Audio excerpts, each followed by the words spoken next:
Selamat sore Bapak, selamat sore teman-teman. Perkenalkan, nama saya Oktavia Trisnawati, kelas A semester 7, program mata kuliah Sosiologi Terapan. Pada hari ini saya akan membahas buku tentang sosiologi terapan, tentang perkotaan. Nah, di sini kita tahu saja bahwa kota merupakan tempat bertumbuhnya suatu sektor industri dan juga tempat bertumbuhnya ekonomi dan sosial. Kita saja bahwa kota menjadi tempat kita untuk melakukan suatu sistem, baik itu perdagangan, pendidikan, serta hal-hal lainnya. Nah, dalam menata suatu kota tersebut perlunya suatu ilmu, yaitu di mana dalam bangun kota itu adanya pengetahuan teknik sipil atau pengetahuan sipil, di mana dalam bentuk suatu kota tersebut ilmu tersebut digunakan dalam menata atau membentuk suatu kota. Selain dari teknik sipil di atas, kita saja bahwa sosiologi atau sosiologi terapan memiliki manfaat atau memiliki banyak pengaruh dalam membangun suatu kota. Nah, di sini sosiologi terapan melihat atau memiliki tugas, yaitu melakukan observasi atau survei terhadap tempat-tempat yang dimana dijadikan suatu perkotaan. Nah, dari observasi atau survei tersebut, kita dapat melihat bahwa kota tersebut dapat atau layak cocok untuk dibangun suatu pemukiman atau perkotaan, dan juga tidak terlepas dari aspek-aspek lainnya. Selain sosiologi terapan, kita juga tahu saja bahwa banyak ilmu-ilmu yang juga harus berkaitan dengan sosiologi terapan, di mana dalam membentuk suatu perkotaan, yaitu geografis. Melalui lingkungan geografis, kita harus melihat letak geografis suatu pemukiman atau suatu wilayah.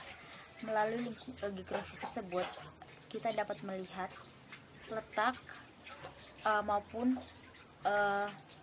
kondisi suatu wilayah tersebut, apakah sudah cocok atau sesuai dengan pembangunan suatu perkotaan atau pemukiman tersebut. Dan juga setelah kita mempelajari geografis tersebut, letak geografisnya tersebut, diperlukan juga suatu seni. Seni di sini diperlukan juga untuk membentuk atau memberikan kesan seni atau kesan yang estetik yang bagus, sehingga dalam menata suatu kota tersebut memiliki suatu ada karya-karya seni atau memiliki tampilan yang menarik, sehingga sesuai dengan kota-kota pada umumnya atau kota-kota modern lainnya.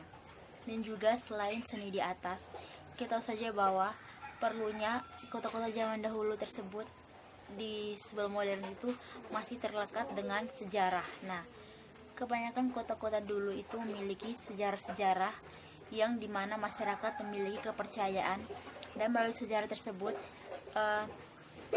kota-kota tersebut dibangun atau dinamai, dan tempat-tempat atau wilayah tersebut memiliki sejarah-sejarah.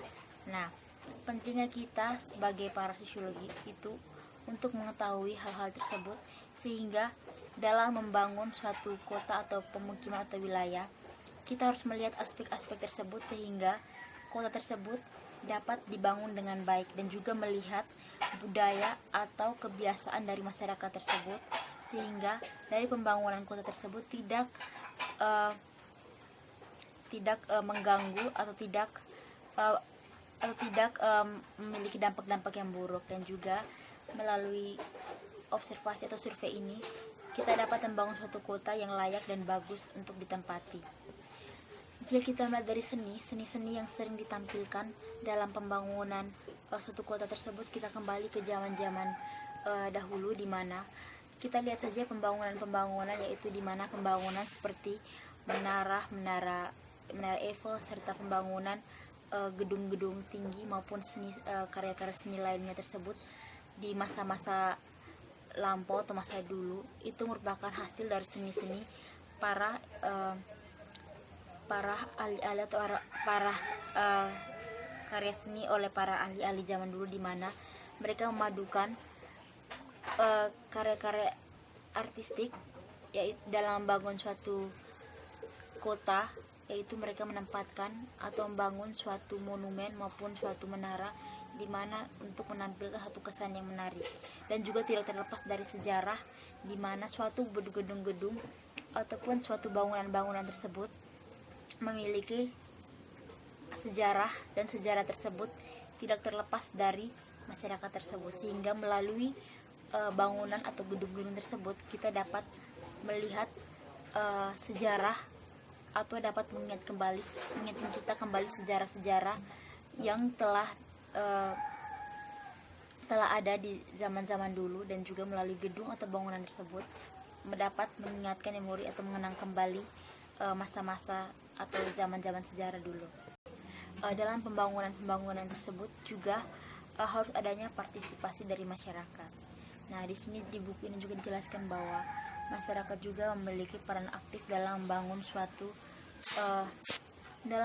pembangunan tersebut. Harus adanya juga partisipasi dari masyarakat.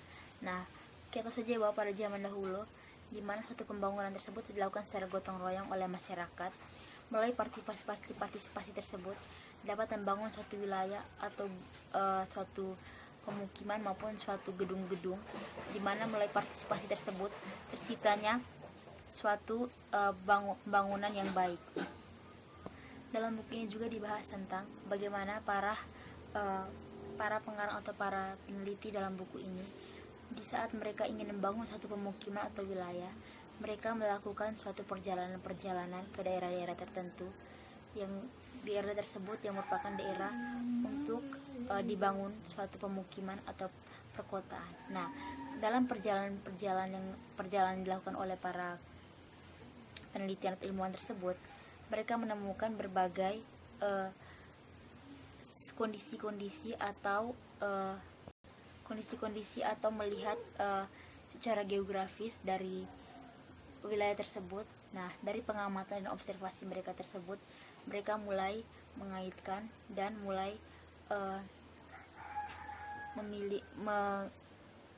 mulai menggambarkan hal-hal apa saja atau pembangunan apa saja yang akan dibuat di tempat-tempat tersebut sesuai dengan letak geografis, dan juga sesuai dengan kondisi lingkungan tersebut, dan juga sesuai dengan adat kebiasaan masyarakat tersebut. Nah, melalui pengamatan tersebut, para ilmuwan dapat melihat berbagai macam berbagai macam karya-karya di zaman-zaman dulu atau di zaman-zaman peninggalan di zaman dulu, zaman masa kuno tersebut. Nah, di situ mulai merangsang para teknik-teknik tersebut untuk membangun suatu kota ke arah yang lebih baik. Nah, kita saja bahwa lingkungan perkotaan sekarang ini pada umumnya dipadati oleh berbagai macam penduduk. Dan kita saja bahwa kota merupakan tempat di mana terjadinya ekonomi, sosial, pendidikan, dan berbagai bidang lainnya terpusat di kota. Nah, kita saja bahwa dengan adanya perkotaan tersebut telah terjadinya urbanisasi tersebut menyebabkan kota menjadi banyak penduduknya. Nah, tidak jarang bahwa banyak kasus-kasus di mana kota-kota menjadi sangat padat penduduknya, dan terciptanya tempat-tempat kumuh atau perumahan kumuh, di mana karena akibat dari kepadatan penduduk dan juga ketiadaan pekerjaan menyebabkan kota-kota di dunia atau kebanyakan kota-kota besar lainnya itu menjadi tempat sebagai sarang dari tempat-tempat warga yang menciptakan wilayah yang kumuh. Nah, dari berbagai aspek tersebut kita melihat saja bahwa banyak dari para ilmuwan atau teknik-teknik tersebut melihat dengan keadaan lingkungan, melihat dari lingkungan setempat yang seperti itu, membuat para teknisi untuk sekali lagi dapat kita memberikan ilmu kita, menerapkan ilmu-ilmu kita, mulai sosiologi maupun ilmu lainnya, untuk melihat dan membangun lagi kembali, sehingga kerusakan-kerusakan maupun atau kejanggalan-kejanggalan di kota tersebut dapat kita benahi dengan melihat berbagai macam pengamatan-pengamatan dilakukan oleh kita di lingkungan perkotaan tersebut, sehingga dapat membangun perkotaan atau pemukiman lebih baik lagi. Dan di sini juga ditekankan bahwa dalam mengubah suatu kota menjadi modern dibutuhkan sebuah pembangunan.